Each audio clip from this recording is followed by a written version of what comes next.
Good afternoon, everyone, and thank you for spending your this time Tuesday lunch break with us. My name is Dr. Olha Mukha, and I'll try again to make this a worthwhile alternative to stepping outside. I hope you have air conditioning as some hot facts to be presented today as well, additionally to the weather challenges.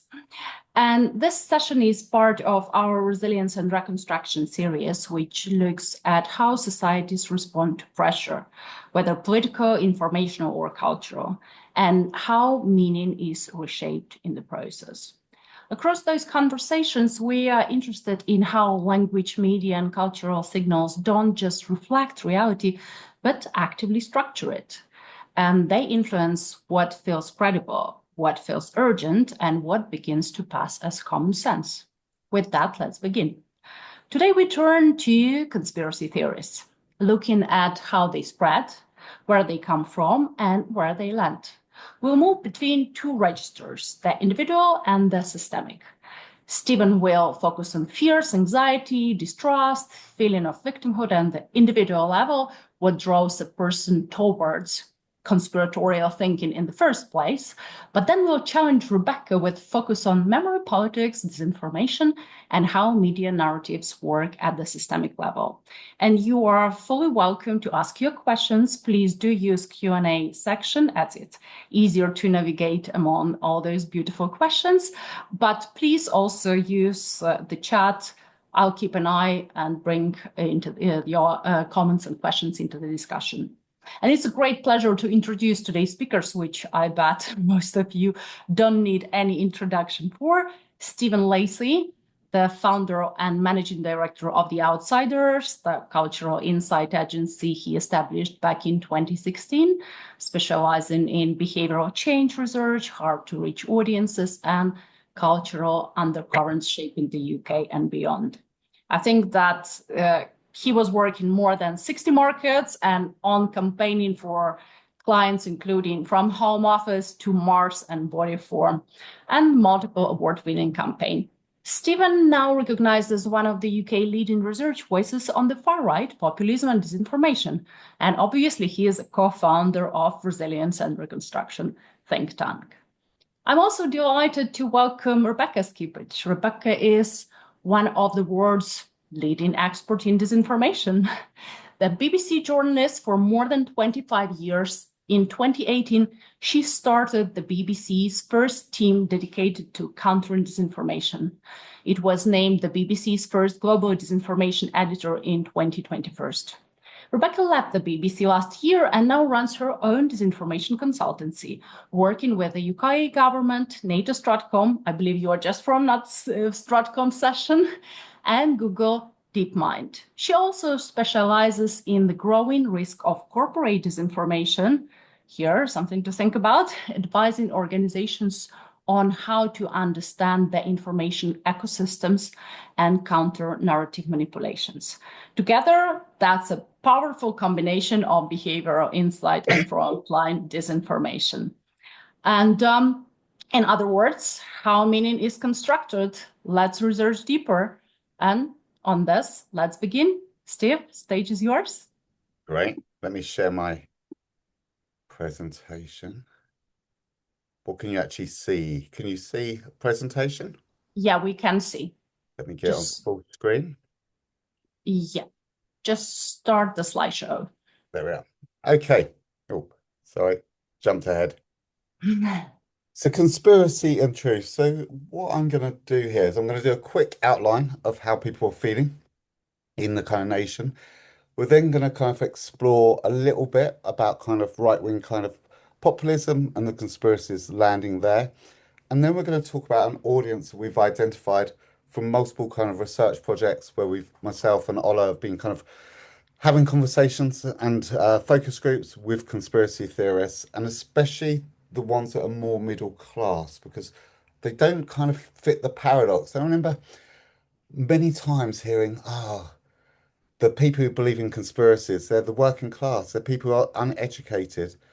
That's a fallacy, and we'll kind of show you kind of why. So the state of everything. I've talked about this quite a lot, so I'm not going to go into too much detail. There's a lot of kind of fear out there. People fear about the economy. fear for kind of safety, especially from kind of women. There's a lack of agency. People feel they have limited kind of hope. Ultimately, people are feeling kind of powerless. They feel they can't make change, especially in the macro. They're exhausted. They're tired. They feel they're not listened to. People don't dream anymore. Talked about this really since kind of 2008, the financial crash. People aren't saying in 2 years I'm going to do X and 5 years I'm going to do Y. The future looks bleak. The present's really, really kind of tough.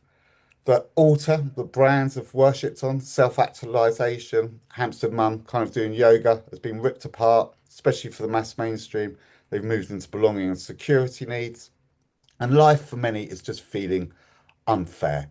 And it feels there's a lack of kind of fairness. The rich are getting richer. And to a degree, some people feel that brands are ripping people off. This is then amplified with a kind of trust void. So democracy feels a little bit broken, and there's different views on democracy when it comes to conspiracy minded in a minute. But a lot of people will say, well, you just vote an election, they make promises, and nothing really happens. Across the population, a lot of people don't trust mainstream media, feel that kind of let down, scandals, especially around the kind of BBC, kind of damage kind of its moral kind of standing for some. Tells, not shows. They feel it's slow in storytelling. It's not as fast as getting the stories out. And then you've got the competition of citizen journalists and many different ways to define trust. I talk about capability, the idea of fulfilling a promise, consistency, constantly kind of delivering, and a sense of kind of integrity, your kind of personal kind of values and being true to kind of who you are. Interestingly, what we're seeing in kind of the brown world and to a degree in politics as well is integrity is not as important as capability and consistency. So Amazon's a great example of that. Some people would question its kind of potential, its kind of integrity, but it's the number one trusted retailer because it delivers your parcel and always delivers on its kind of promise. So this trust void, what's kind of happening is a gap's kind of emerging. People feel tired, unheard, no agency, let down, can't control the kind of macro issues, don't trust the institutions, kind of government, mass mainstream media that are going to be there to kind of help us. And that leaves a kind of gap and a question. And people will start thinking, is there something, are they telling the whole truth? And is there something behind it? And we've seen this time and time again, these kind of questionings kind of emerging. And then actors are filling the gap. So at Resilience and Reconstruction, we've mapped out the disinformation spaces across 50 different kind of actors, the most kind of notorious ones. And I think one of the things what we see here is that people get pigeonholed. So Elon Musk would be very much about crime, disinformation, and anti-DNI, but he amplifies across the disinformation spectrum. COVID talks about that, a lot about crime, immigrants, Europe no-go zones. Climate disinformation dismisses the urgency. Manosphere retweets incel anti-feminists. Mystic nationalism, that sense of something mystical, talks about civilization collapse. Islamophobia, well known, amplifying anti-Muslim content. Anti-Semitism, endorsing Great Replacement, and very focused on kind of DNI. And then you see people like Katie Hopkins, and there's many others. But again, she's seen a lot in kind of Islamophobia and anti-DNI, but she talks about health disinformation, lockdowns, greatest hoax in human history. She was deported from Australia, called migrants cockroaches, negates climate change, reinforces the patriarchy by attacking feminism, mystic nationalism of civilizational war. West is this high level of civilization, and then anti-Semitism, well kind of known, Islamophobia, well known, anti-Semitism, finest solution tweet after Manchester. And what you see is they don't fit in one box. They have their primary focus, but when you analyze them, they cross across sections. Let's talk a little bit about kind of the different kind of audiences. So we talk about right-wing populism. We'll talk about conspiracy truthers later. Whether they fit there is kind of debatable, and I'll explain why later. But we've got the hard press, mass mainstream, working class Britain, pulled into right-wing populism. We kind of have the debaters, highly kind of educated, university, usually young kind of males, fighting against what they see as kind of woke, especially in the lack of freedom of speech. Lively lads are the football kind of firms that support Tommy Robinson, religious right, doesn't really need an explanation. Middle-aged rage, kind of Afghanic kind of view. Everything's kind of terrible. Old timers, more middle class, looking back to British kind of imperialism, want cricket return to the kind of lawns. It's that kind of nostalgia, and the race warriors, the much more kind of a minority kind of view. But people like Steve Laws just want to expel anyone who's not white British. Going to talk very quickly about some of these because I've covered it before. But when you see the hard press, when you look at Schwartz, their space and needs is security for me and my family, conformity, not going too much outside the box, tradition, and benevolence. So it's all about me and my family and my friends and my local kind of community. They don't talk about universalism, changing the world, newness, self-direction, and the other elements. So interesting. So they've got low mental availability. So if you imagine our brains are computers, the more you add, the more it kind of slows down. And they've got so much pressure points that their mental availability, they have no space to really think about that much. They're doing what we call a great retreat. So where can I have agency, control, and power is only with my kind of family and with my friends. So that's what I've withdrawn through, even away from kind of community terms in conspiracy theories, they talk about absence of power. So they will use the language elites every now and again. Sometimes, especially if they're on the right, they will talk about kind of a great kind of replacement. This idea that that Muslims are going to kind of replace us. But conspiracy is not really a big part of their thought process. They don't have time, right? So when they're out, if you're looking after kids, you've got loads of things going on, low mental availability, you don't have time to sit there and pontificate about kind of conspiracy theories. What they do is they pass things on social and they repeat kind of things back. They won't check the sources. And their conspiracy led is often led by gossip. So me and Ola did this really interesting interview with this girl called Susie, and she said, "Look, on conspiracy theories, I just remember I was in the I'm a dental nurse, and my friend Sarah, she told me about New World Order, full stop, right? So they may repeat that language back, but they're not thinking about it in kind of depth. When we look at other groups, it's much more spread. So the debaters, those young, highly educated kind of men, shifting into kind of, especially into kind of restore. They will use the word globalist a lot, elites, Soros, and they will start to position Islam as this threat to kind of rights. So it's against women's rights, against LGBT rights. Religious rights, there's loads. So Christian civilization, trans imposed on kind of children, great replacement. Putin is the defender of kind of the West, and the devil is essentially behind everything. Middle age rage, talk a lot about elites, great replacements. Lively Lads will talk about great replacements, elites. Sometimes anti-Semitism will come into there, and sometimes they talk about forced corruption. As if you saw my last talk, people talk about how the London mayor's brother's got a boxing gym and he's taking all the money away. And the old timers, it's much more rooted in that British kind of imperialism and some great replacement. When it comes to kind of the race warrior, so this is an interview we did with some, we changed his name called Phil. So it can get really kind of deep. And but you see the pathways in. 22 years old, not been out of the house since COVID, stays up all night, internet gaming, discovered that Andrew Tate first, mini gym in the house, trying to get himself kind of buffed up, thinks men are second class kind of citizens, scared to go out because of London crime. Parents are worried, they won't let him out of the house. Was during COVID, was upset about white privilege, he's working class, I haven't got privilege myself. Discovered Tommy Robinson, now think he's a bit of a sellout, loves Katie Hopkins, loves Rupert Lowe, but now discovered Stephen Laws, an ethno nationalist. And he will talk about how in football games, how black players get better kind of treatment. They don't get as many kind of red cards. And the fouls committed by black people are let off. And now he's getting into the Holocaust myth. So Jews control everything. And I remember him showing a picture of Hitler with a young girl with kind of flowers, and he's like, "Look, Hitler was very, very kind people." So this is kind of you're seeing this at kind of extreme. But let's talk about the conspiracy truthers because that's what we're here to talk about kind of today. I think they're really for me really kind of an interesting audience. And look, they've been filled. So this map's gone through. So exactly the same kind of process, but conspiracy has really kind of filled that kind of gap. Now, they don't. necessarily fit in that right-wing populism. Some do, and some don't, and some are on kind of the left, and some are just not really kind of political. So they're kind of a mix across everything, and it gets to a stage where really they don't trust that much at all. And we'll talk about that kind of later. They have good jobs, civil servants. We've seen a lot of civil servants, and then what talk we're going to do in a couple of weeks' time, where we look at Russian propaganda followers in the UK. We had civil servants there. Quite a few are trading as a kind of hobby. So they're private kind of investments, stocks and kind of markets. And for them, it's a game. And they like that concept of the kind of game.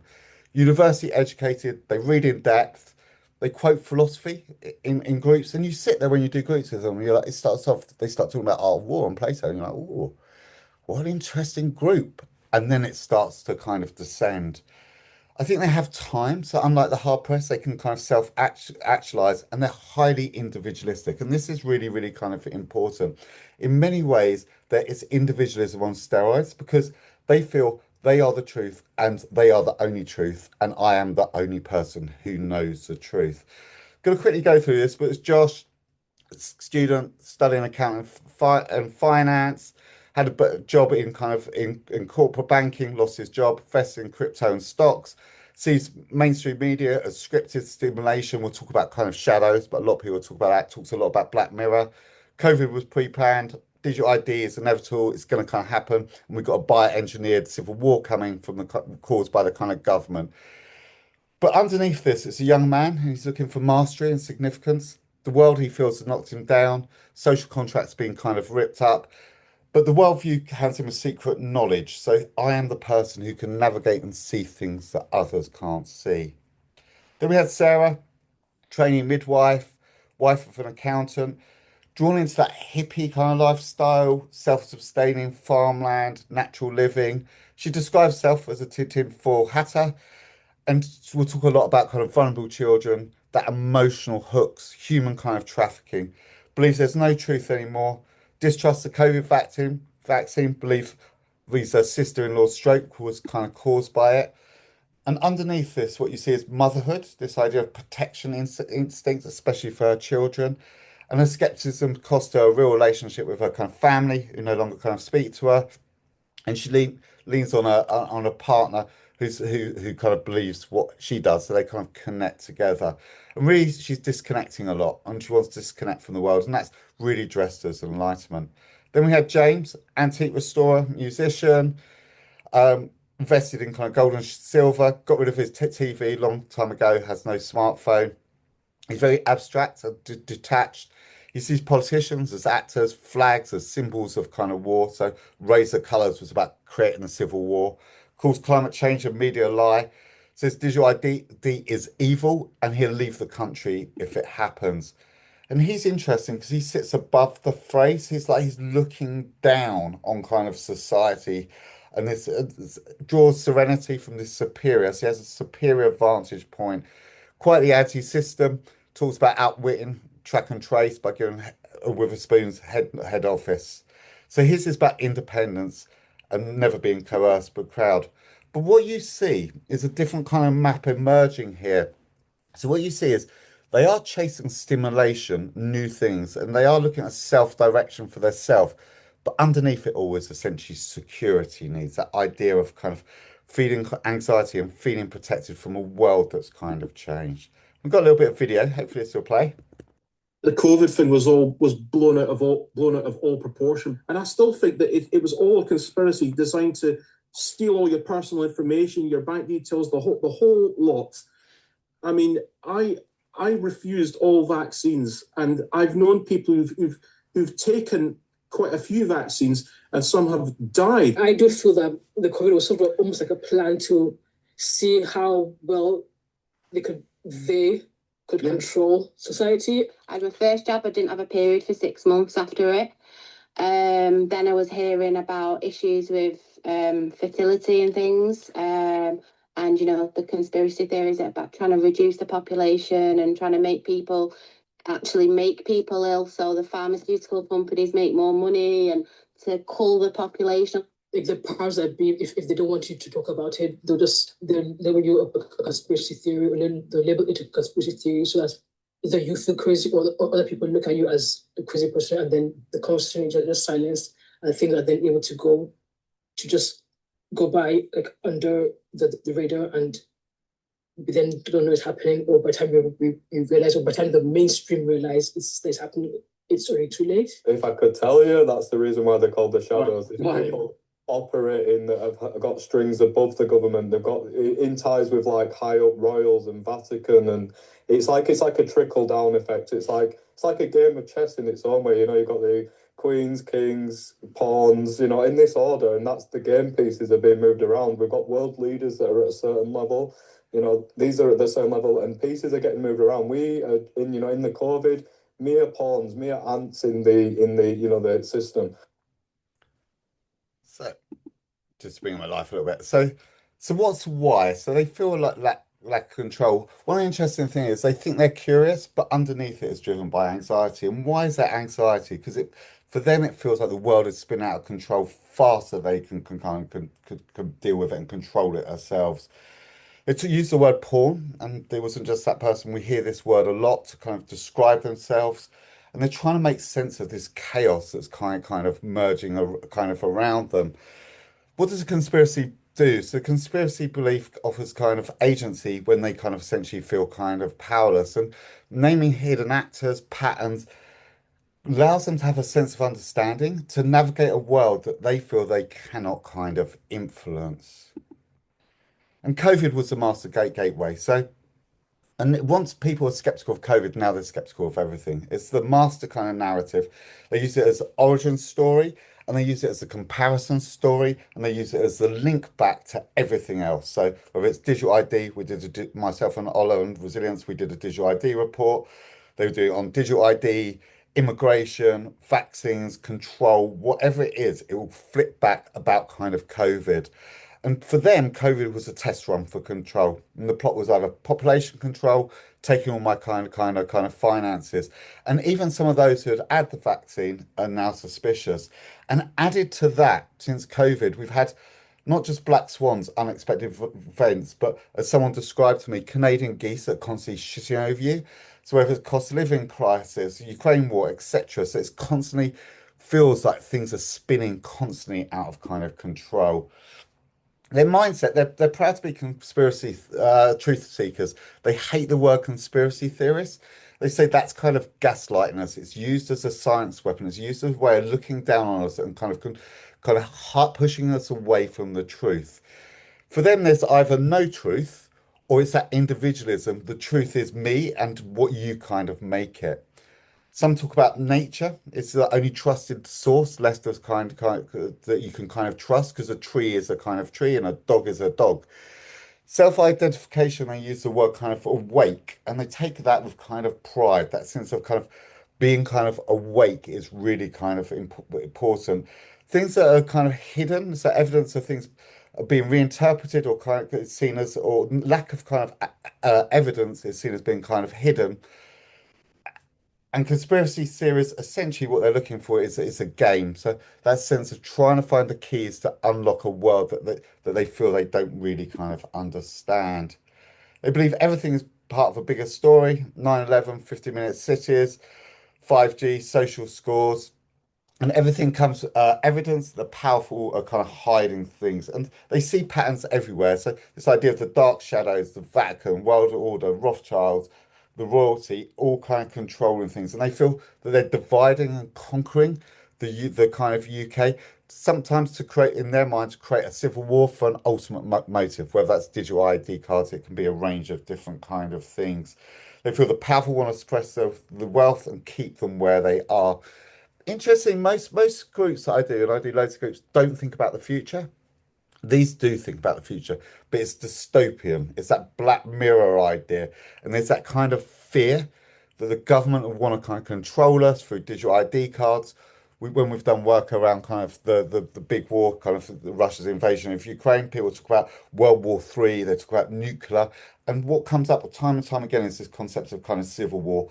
The elites want to create a civil war that then they can use as kind of controlling us. And they would talk about everything from kind of raising the colours to Tommy Robinson being kind of plants, all part of this kind of game of kind of friction. which takes you to democracy. So they ultimately, unlike others, they think democracy is manufactured. They think the government creates problems to kind of sell kind of solutions. As mentioned, they think everyone is kind of compromises. So Farage, Tommy Robinson are kind of plants, and they will talk about this idea of people being kind of used. So you can see, unlike other audiences, they get into that stage where they really don't trust anyone. Views on media, some are dipping out of kind of media. We saw the one who didn't have the TV, but most, and this is really important. So we do a lot of work around kind of media and messaging, and I think this is a group that consume the most sources. So they do read a lot of sources if they're not dipping out of media, and they will go on lots of different sources. And they will read the Guardian, they will read the Times, they will read the Telegraph, they will go to the BBC, they will go to social media, and for them that's part of the hunt of the kind of truth. But the interesting thing is, well, the conventional wisdom is the more you read, you have cognitive dissonance. It doesn't for this. It creates cognitive confusion because they go through the lens, there's no truth. If you go through the lens, there's no truth, and you see alternative stories, you think this is all gameplay and being kind of manufactured. Social media is the primary news, though. X is seen as a place for the men where kind of truth leaks out. Interestingly, they quite like the algorithm because they think it's curation, and they think that curation gives them a sense of empowerment, the same as personalization. They think that's control over information rather than it being kind of pushed to it. So they feel that the feed is actually connecting people up. And primary, interestingly though, primary sources will be thought as an antidote to media sources, even the government website, which is interesting in itself. But they will check things, and they will look at Reuters, they will look at Reddit for kind of lived experience.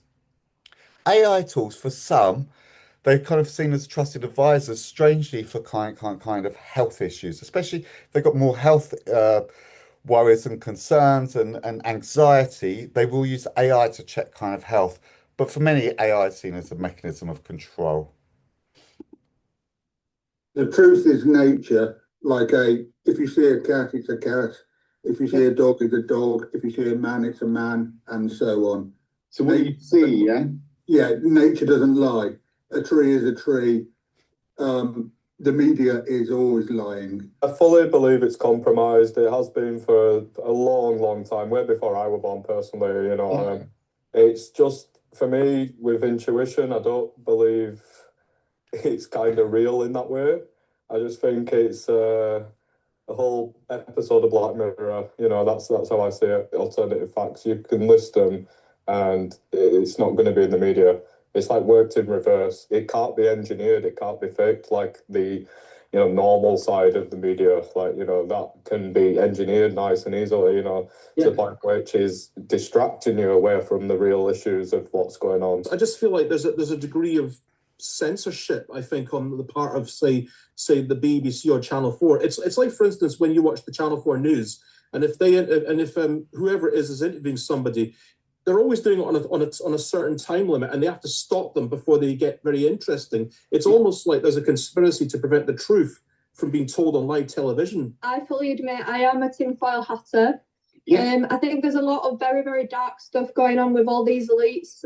Anyone who is in the media, any name that we all know off the top of our heads, there's some weird stuff going on. I think the most common one to do with what they're distracting you from. I think a lot of human trafficking, I think that's on a massive, massive scale.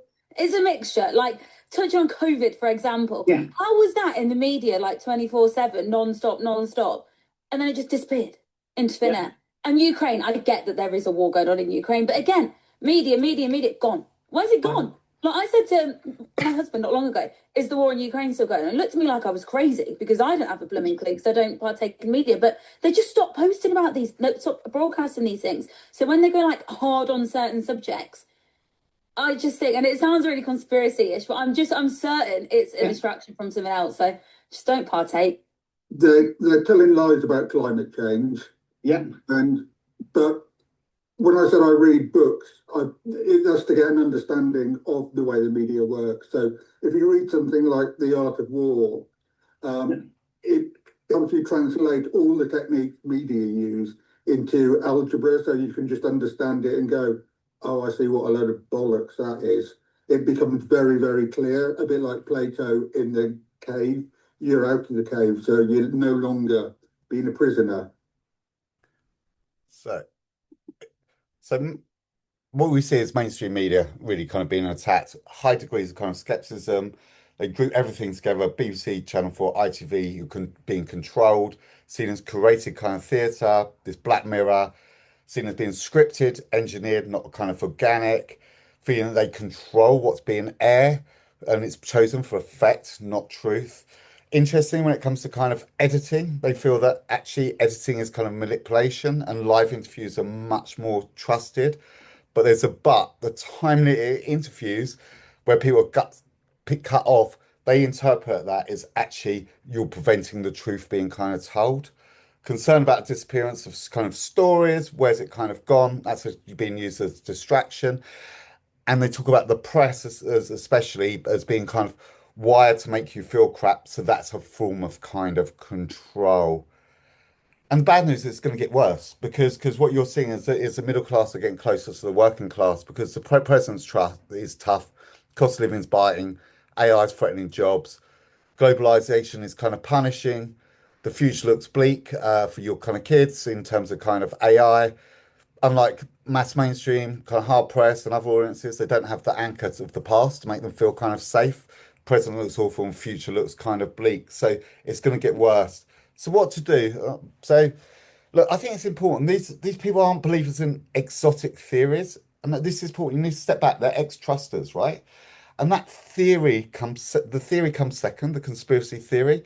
The withdrawal trust comes first. And once you see it that way, everything else kind of follows.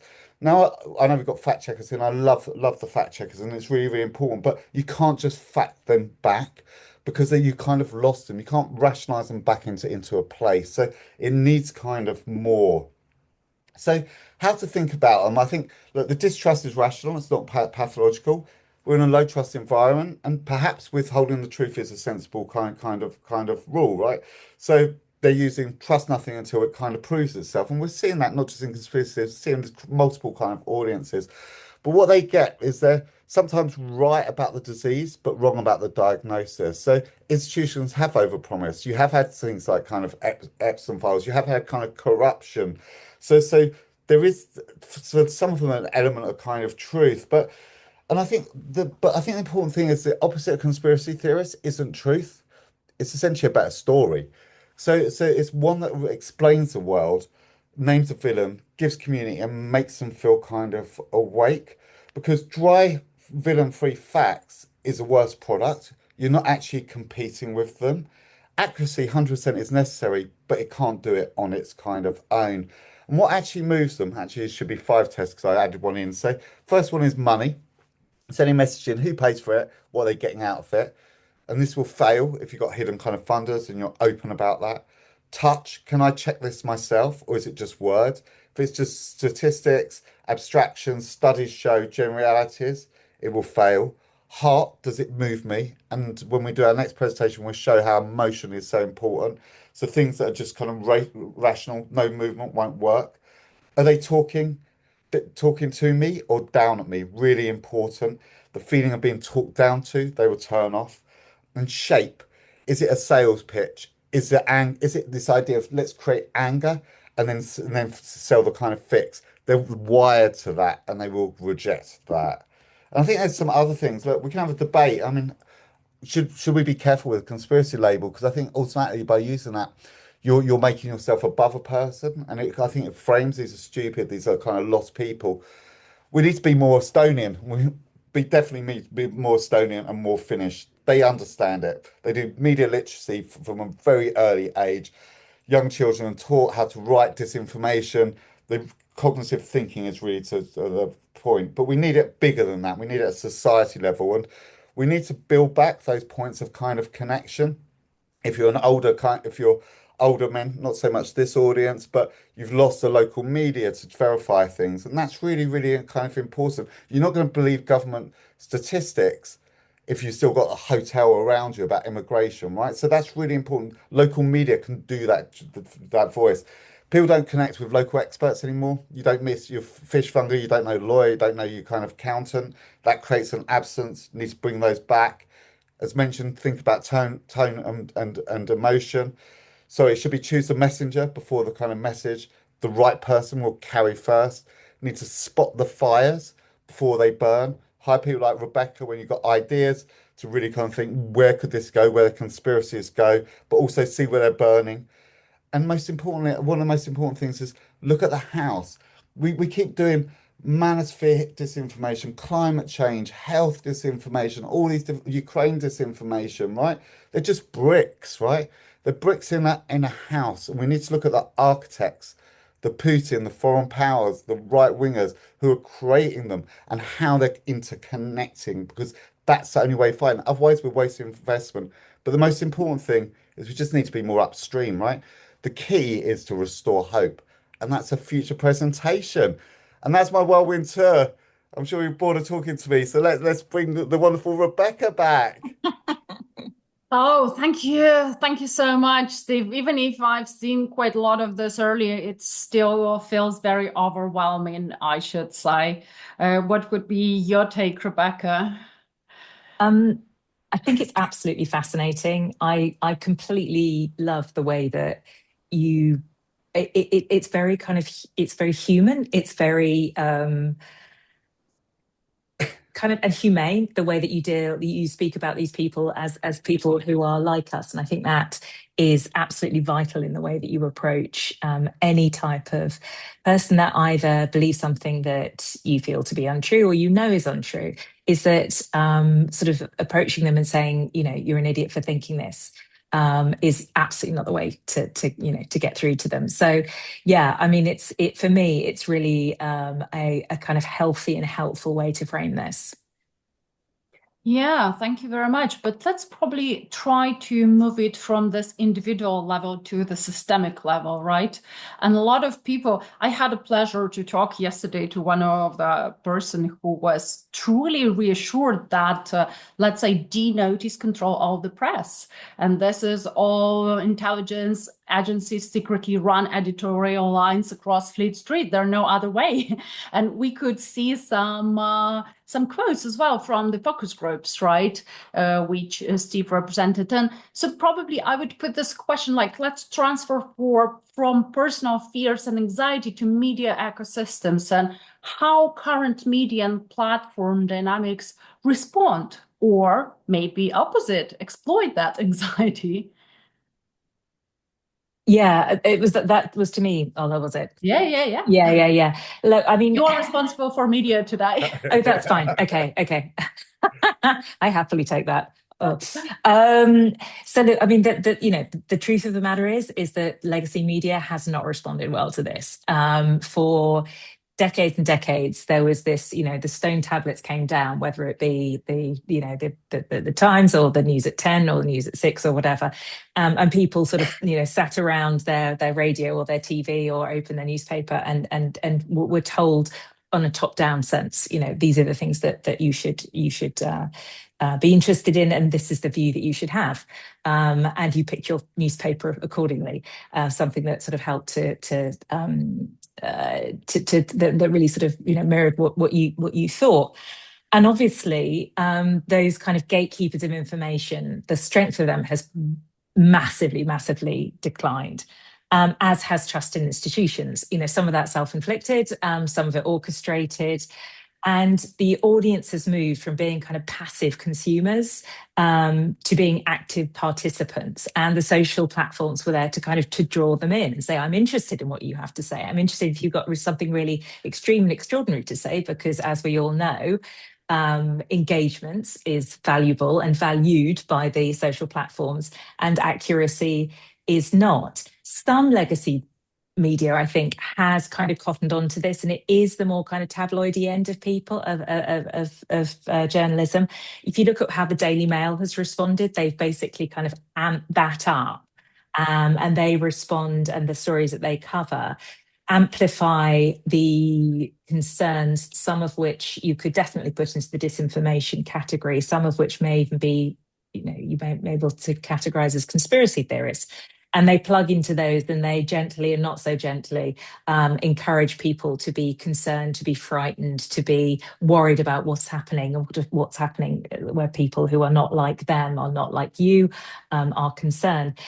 But specifically, where responsible, if we can call them that, media have been really slow to understand that dynamic change and establish it themselves within that social space, stronger voices have filled that void. And as Steve was saying, that, you know, when people are feeling uncertain and insecure and that everything is changing too quickly around them, they are grasping for certainties and they are pulled to those really strong voices. And they are also, and I thought it was so interesting that one of the things that was highlighted was the idea of lived experience. It's people speaking to people, it's not institutions speaking to people. And the disinformation merchants, the kind of strong men in that space, do exactly that. They talk about their lived experience. They say, you know, I have worked out this hack for life, or I have worked out this hidden hand behind this, and I can tell you that as well. And they put this kind of rational, tangible structure around what is a really messy live situation, what is a reality that is really confusing and difficult. And what you see, and I'm sure we can talk about this more, and how it permeates through the media and journalism, and how actually I think politicians and the media need to be really wary of just simply repeating this, is that you get this repetition. You know, it's two-tier policing, it's elites, it's broken Britain, it's mass migration, and these get repeated and repeated and repeated, and then you start hearing people echoing them in real life, in your WhatsApp chats, and this sort of becomes this sort of self-fulfilling kind of prophecy. But I would really say at this stage that, you know, people are not to blame. You know, we all believe this stuff. I'm really interested, and I know, Ola, this is much more your area, but in the kind of human sort of behavioral side of this. And one of the phrases that I particularly enjoy is cognitive miserliness, like your brain basically being super lazy. And if you do hear these things on repeat, your brain goes, oh, right, yeah, that, something bad has happened. That must be broken Britain. Or I'm kind of cross about that. That's probably two-tier policing. And you sort of, you know, you put, you know, you grab onto these things. And this truth default theory as well. So you are programmed to sort of to believe what it is that you're told, because it's incredibly impractical to live your life in a way. And you, if you're not, you end up, you know, like our friend, staying at home and not really being able to sort of, you know, to relate to other people or whatever. And I think that the fact that we believe this truth, we have this truth default theory, the fact that we believe things that are fully repeated again and again, obviously that's been massively exploited by social media, because that's exactly what social media does. You know, it confirms our existing beliefs. We come from, we think, trusted sources, because we think we're in control of what happens on our sort of social feeds. It triggers emotional reactions, it's repeated, and that is absolutely what social media does, and it's incredibly effective. And the actors on it that do best are the people that do that, and they are not interested, as you were saying, in dry facts. What could be more boring than an actual fact? They're things that are, you know, that are inflated, that are engaging, that get your emotions flowing and pumping. But then still the question, right? Then, sorry, Steve, but then you were talking about how influential social media here are, but what about traditional media?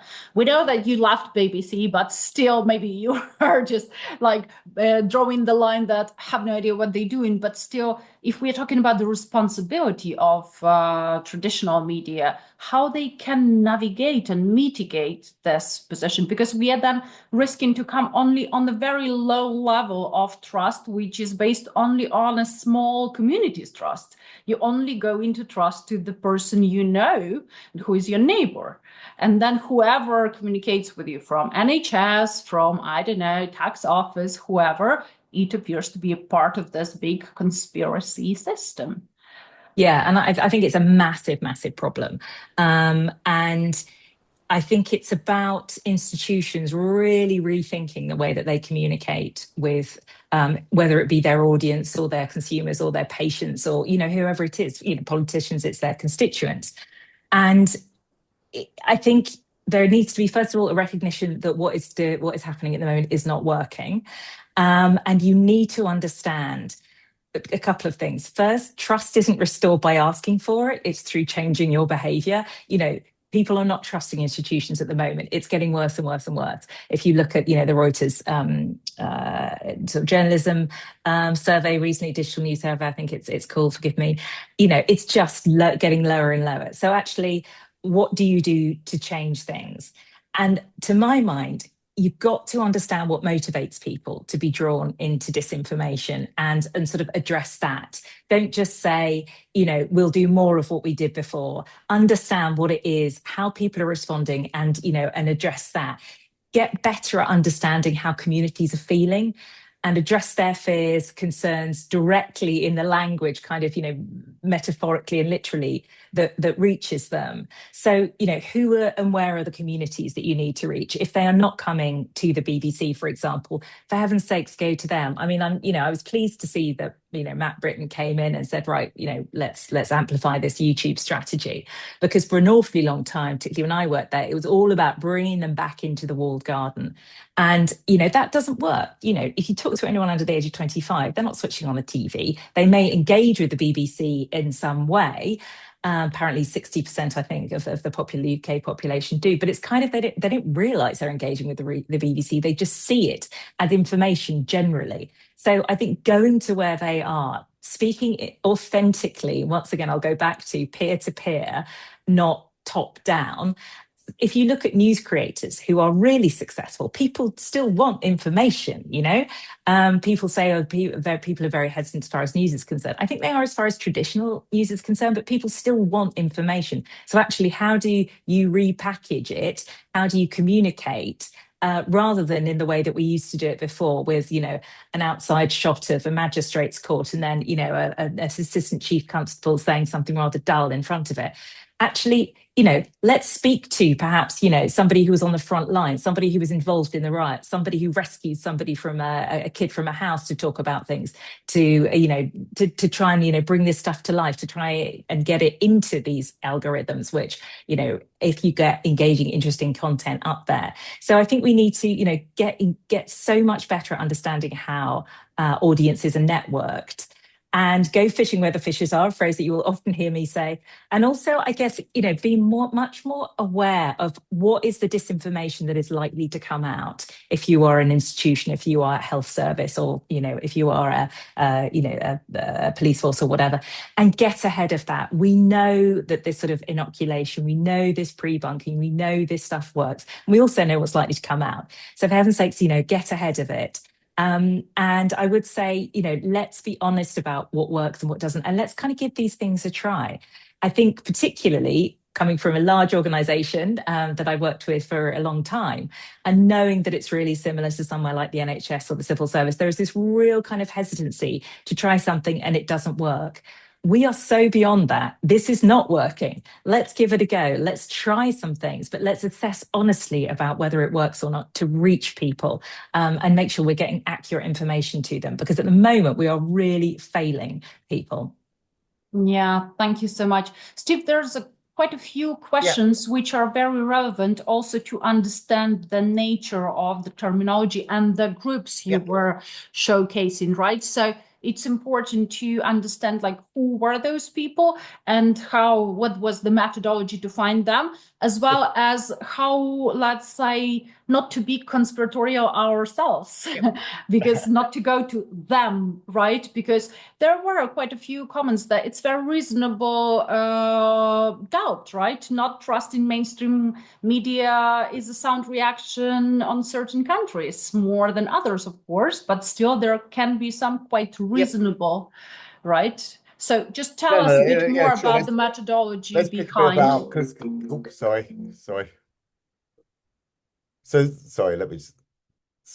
I think, look, let's pick some of those things up. So absolutely, I think hopefully those last kind of slides illustrated, in a world of low trust, withdrawing trust and questioning is a good kind of area. So in terms of methodology, so we've done 6 groups in total with conspiracy theorists. And basically we had 15 statements and they had to agree with highly of 10 of those 15. And there were a range of things from kind of COVID to kind of 15-minute cities. So that's how we recruited them. And then obviously we spoke to lots of the other kind of groups, and across from that kind of right-wing spectrum, and we just recruited them in multiple different kind of ways. Did that answer the questions, or was there more questions? If you can dig deeper between, like, where is this line between conspiracy and truth? Yeah, like, because what people say also in the chat, that what is the main trigger of truth seekers versus general distrust in authority, especially with increased awareness in wealth gap and so on, and you name it. I think it's where they pull to a different kind of diagnosis, right? So I think it's where they start talking about kind of over elites, and then beyond elites there's kind of shadows, right? And then there's kind of the kind of Vatican, or where they kind of talk about in COVID in a certain kind of way that it's going to be population control. So I think for me it's where they draw a conclusion that's not true. That would be where I would put that level. Because it's really interesting. Do you remember when me and you, when Epstein all broke, and we were like, oh, that's it.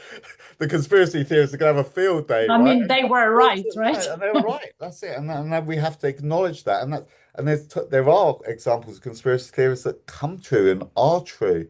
And I think we have to be careful, because we have to obviously hold power to account, right? But I think it's where they come to those jumps that aren't true. So one of the interesting, like, digital ID cards, what I found fascinating when we did that was the difference between Tommy Robinson fans and conspiracy theorists, right? So Tommy Robinson fans were like, right, Keir Starmer talking about immigration, it's rubbish, it's a smoke screen. We've got a passport, right? It's very practical. We've got a driving license, we've got an ID, we've got national insurance. We don't need to do this. We should be funding hospitals. The conspiracy theory group was very much, this is 2030, this is Black Mirror, the government's going to control us. We're going to be marked. At worst, we're going to be biochipped, right? We're not going to be able to, we're going to have a social score. They're creating civil war. So you can see where, in a way, where that anxiety is going to more fantasy place. But it's hard, right? And we've sat there as a team, and we're like, we have to be really careful and really kind of nuanced. And I think for me, it's all about showing that kind of human side of who they are and what they think, because I think we've lost, in a way, the public voice champion, and that's what we try and be, right? So this is what they think, and this is underlining reasons why.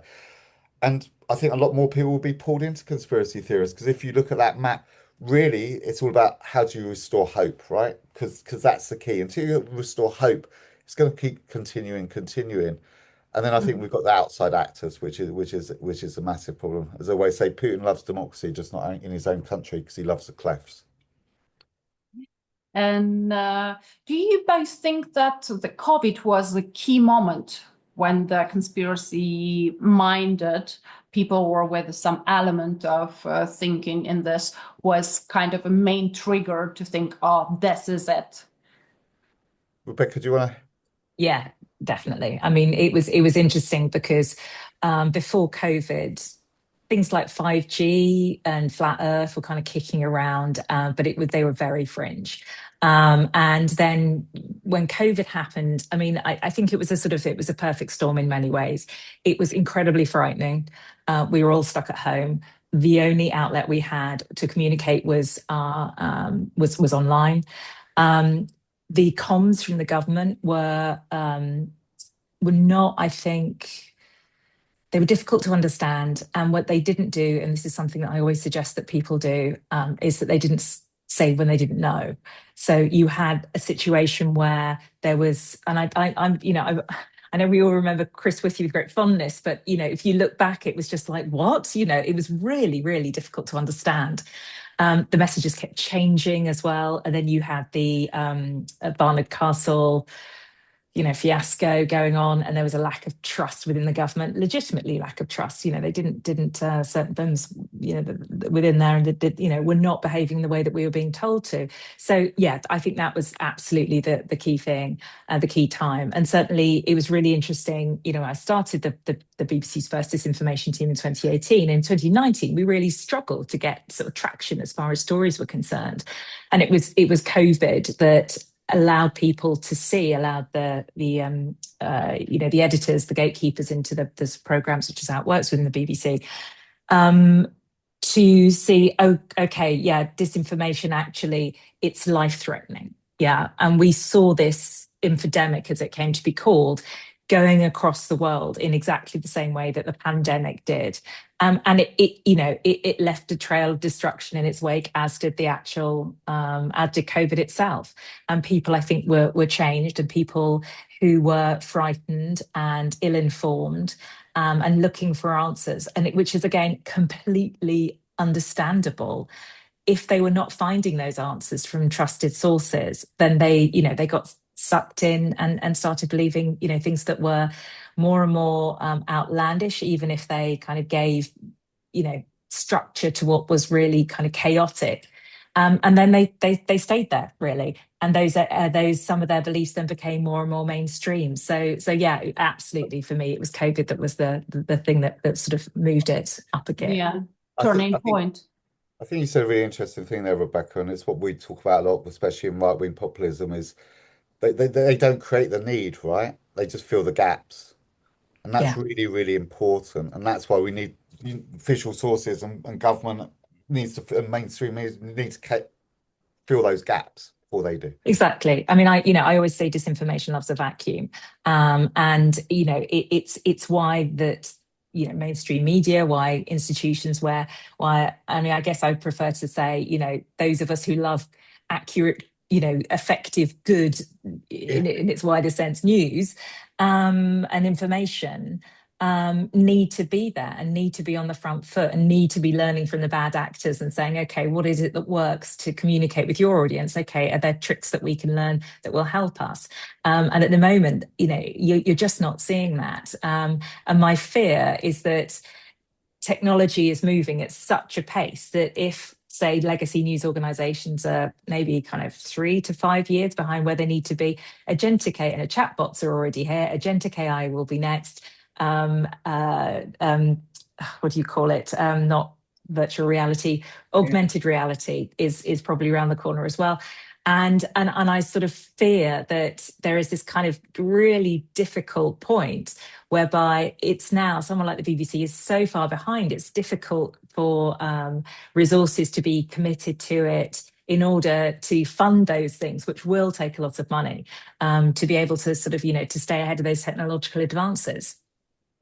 Yeah, thank you for those answers. Let's now try to squeeze your answers into a couple of sentences, because we have a lot of questions here. Yeah, let's do first from Ben Carey. Any sense of the proportion of overall population? Obviously, I believe there are no some quant data, but still, or overall population or right-wing populists they represent, and is it an international phenomenon, or is there anything specifically British or in general Western about it?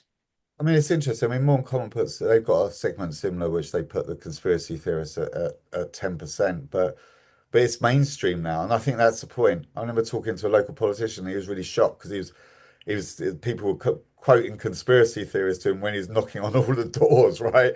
So it's mainstream, and they were like nurses and normal people. And I think that's the thing. I think it's filtered to different degrees all the way through. I mean, the right wing groups we want to quantify, and that's something we're looking for a partner or sponsor to quantify, because I think once we quantify them, then that'd just be fantastic.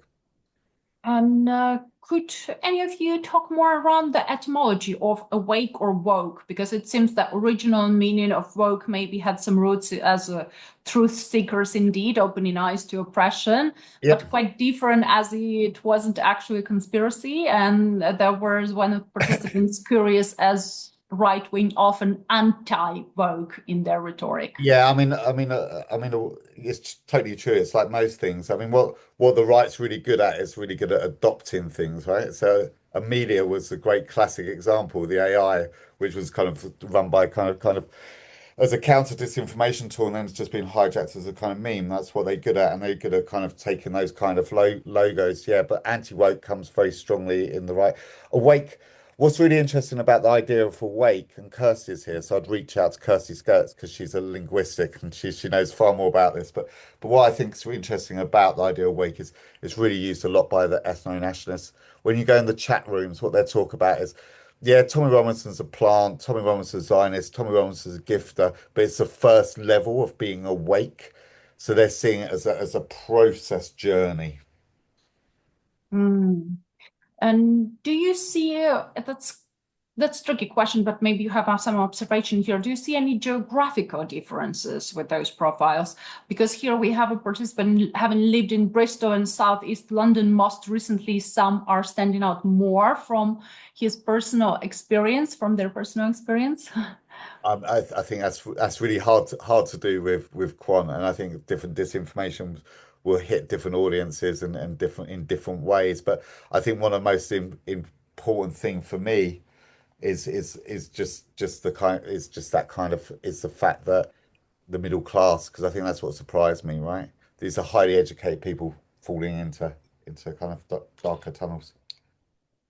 Do you want to add anything here, Rebecca? No, I mean, I've lived in Bristol, and I shared a flat there with an iridologist who apparently can tell your fortune from looking at your irises. So it's always been a place where there have been alternative viewpoints, but I wouldn't say that that's anything other than completely anecdotal. Yeah, you just reminded me like how my dad always would bring something like that. And here is an alternative position for literally everything. And that's interesting that it's positioned like that. But also here is a question which is, or a comment, maybe you can develop it a bit more, Rebecca, that it's all the different types of perhaps of disinformation, misinformation, malinformation, right? Or perhaps it's just good strategic communication repacked on for the modern generation. It's quite practical and very pragmatic, but there is a red line in this approach. Yeah, disinformation is one of those words that is slightly a kind of, stone around my neck, to be honest, because it's the broad idea is that it's about intent. So it's false information, sort of, knowingly distributed and passed on. Misinformation, you don't realize it's false. Malinformation is when you've got sort of malign intent. I don't look at it like that anymore, and certainly I don't talk about it like that when I'm talking to folk from the States, because it's very politically sort of weighted there. I look at large scale, impactful information manipulation. That's, I think, a more effective way to think about it. All right. There's a very human and kind question. How can we help conspiracy theorists in their own lives? There are a lot of comments like feeling for this mindset, which is quite stressful to live with, right? Yes. I think the number one thing is don't cut off from them. That's the key thing, because I think what often happens is that when people are in conspiracy bubbles, that people have enough and walk away from them. Actually, the worst thing you can do is walk away from them, because they'll look for a sense of belonging elsewhere, and then that will push them deeper and deeper into conspiracy land and those kind of bubbles. That's the important thing, and I've had it kind of in my family and stuff. And the important thing is we just keep the bridge of conversation open. We sometimes say we don't really want to talk about those things, etc. And I think that's a good way to do it. But don't cut off on a personal level. That's the worst thing you can do. I would say exactly the same thing. Sorry, I would just add to that. And I would say be kind and ask questions.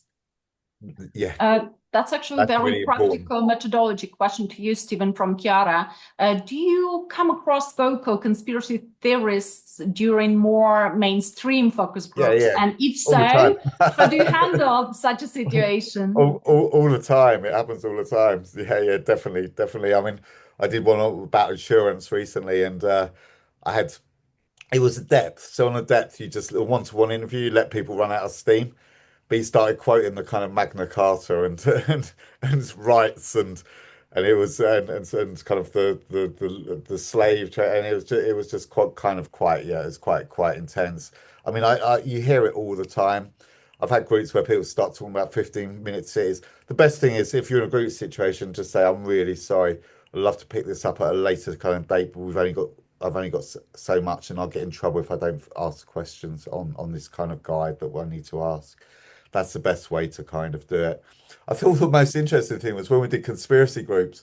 This shows a sense of belonging, right? So we're all sitting there, and I think about 15 minutes, they all realised they believed in conspiracies, and they're like, "Oh my God, isn't it wonderful? We all believe in conspiracies." And they really bonded, right? So it was Yeah, quite but then I think that it's also we should be very careful with labeling it, right? absolutely. Conspiracy. Yeah. Yeah. As I said, I mean, I think that's one of the things I'm toying with, and I don't know if I mean the word they use a lot is alternative facts. So, but I think we have to be careful in that language, and in a way, using the way conspiracy is a provocation in this presentation because it's something I'm wrestling with, and I know we're wrestling with, and we're discussing a lot. And here is just a clarifying question from Charlie. It's not only like right-wing populism, right? No, It's also no. left or main. This group sits across both, right? So it's both ends of the spectrum. And look, if you come to our next about democracy, we're doing one about democracy and media in more depth through the lens of the Ukraine war. They're what we saw with Russian propaganda narratives is there's quite a lot coming from the left, right? This idea of kind of NATO encirclement, poking the bear. There's a lot of repeated narratives coming through. So it's on both. It's both. This group's a strange group because they're left, they're right, they're mixed. You know, we've had groups. We had a Brexiteer and a Remainer in the same group, both believing in kind of conspiracy theories. Some kind of very pro-immigration. Some, and we have to move away from that. But I think the interesting thing is they're getting to a stage where they don't really trust anyone. Yeah, there's also, you mentioned belonging, and there's a comment as well. Kirsty. Oh, Kirsty is in comments. Okay, Yeah. someone is picking up on linguistic. Brilliant. Okay, Then good. we still have 5 minutes. We need So Kirsty. I would like, that was actually the question which I wanted to ask, but Lori picked up on it. Can we have some details about what's taught and at what age in Finnish and Estonian schools, please? Because you were saying, let's be more Estonian. Tell us more about that. And maybe Yeah. afterwards, after your response, I would ask Rebecca that maybe if you see any prospect of the education system being addressed to educate kids about disinformation here in the UK, right? I mean, I'm not sure of the exact age. Rebecca might know, but it's at a very, very kind of young age. It's 5. It's very young, right from the word go. Yeah, really young, and it's amazing. And they bed it in literally everything. I think it might be Finland where they actually bed it in other subjects like as well, like maths and science. I mean, it's an amazing defense, right? And they get it. And the other thing is it's a real community aspect. So tech works with journalists, works with community, right? And works with citizen. It's very integrated. What do you feel, Rebecca? Yeah, I always use Finland and increasingly Estonia as well as an example of how to do this. I was just trying to look up because I couldn't immediately remember the name of it, but there is the digital literacy in education or media literacy in education app that's I think will start being rolled out in schools next year, which has an element of this. It will not. It is not, to my knowledge, as strong as it is in Finland and Estonia, and it's always interesting when you spend any time in countries that kind of that approximate to Russia, because you just think, yeah, you kind of do it because you realize how important it is.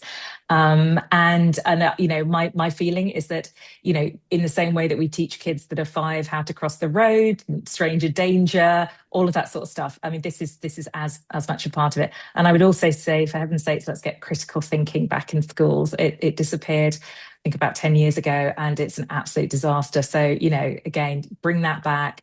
Digital literacy, media literacy, and not only for kids in schools, but also for people in the workplaces, for seniors. You know, they should both be part of kind of lifelong learning throughout the UK. And it's great to see they're taking on the recommendation as well for Disinformation Centre, a government body, because I think that's really important, right? Everything needs to yeah. be joined up. That's it, completely joined up. It's like, Yes, I saw absolutely. it yesterday. I saw it yesterday, the government, because on the Russian report, that's one of the things they accepted, which I thought was really, really good. That's really important. For some reason, I missed that yesterday, but it's a drum I've been banging for about Yeah, the last they year have. and a Yeah, half. So I'm I got really an email saying the delighted. government's accepting there. Yeah, yesterday because I signed the petition. They said, yeah, they're going to set up a disinformation centre, which is fantastic. That's really great news. Saying so, before we wrap up, what is your advice to be able, as we are not 5 years old, not being so lucky to get back to school and there's a critical thinking and digital literacy, what's your both advice, just in one sentence, to be able to look at the house and not the bricks on the day-to-day basis? Oh, that's tricky. Stephen, I bet you go first No on one that. promised it's going to be easy. I think you got to look at the threads. I think you got to look at the instigator. What does the instigator want to achieve? Whether it's the dark billionaires, right, or whether it's kind of Russia or China. You got to understand that. And then I think, yeah, you just got question. I think, which is strange, really, because that's what the conspiracy theorists do, right? They question things, but I think you have to question, right? And that's not a bad thing. I mean, I think it's the same sort of advice you give people when they respond to things on social media. You're like, does this give you an emotional reaction? Is it negative? Do you start feeling hatred towards people and that sort of thing? And if actually the stuff that you're reading, the stuff you're digesting does make you feel about that, then, do a little bit of digging, see who benefits from you feeling like this, who benefits from you feeling negative about people who don't look like you. And join those dots. Take accountability and ownership for your own sort of responses to it. And refuse to actually, be manipulated for the best of reasons. Refuse to be manipulated by that, and continue to be hopeful. Thank you so much. For me, I have personally this rule that something just immediately turns on my emotional response. That's something off about it. It doesn't matter if it's positive or negative. I immediately feel, what's deep inside? And on Exactly. that note, thank you very much. We'll draw this session to a close, but hopefully not the thinking.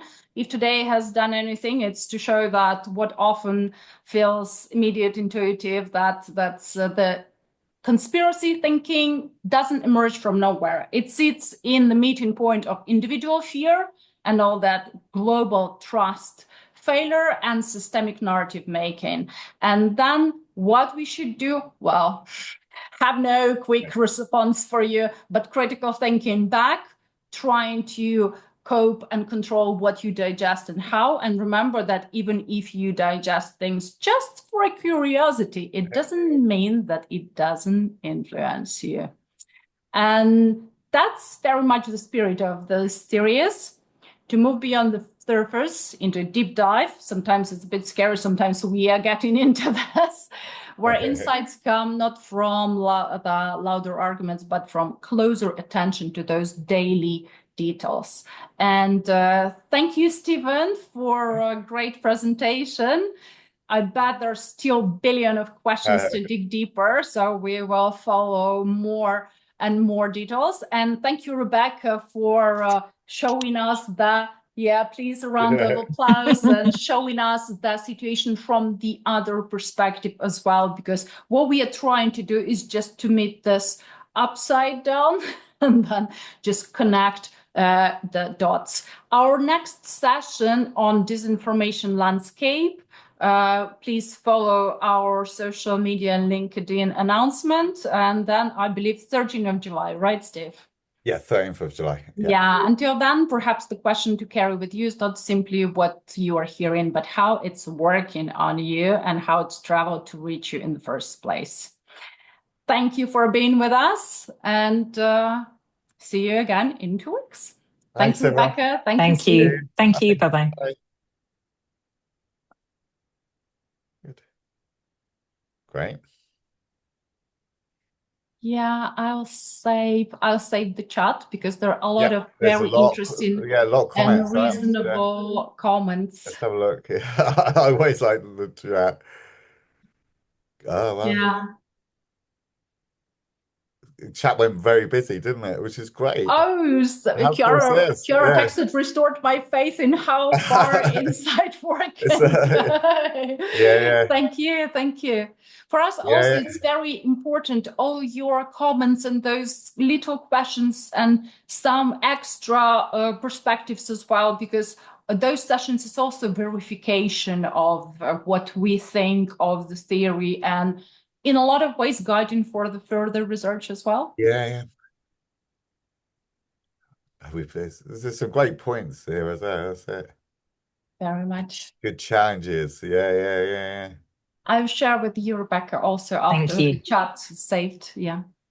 Yes, I'm going to say goodbye to you. Yeah. Thank See you so later. much. Thank you very All much. right, Thank take you. care. Thanks so much. Have a great day. Thanks for coming. Thank you for Bye. the chance. Bye. Thank you. Bye.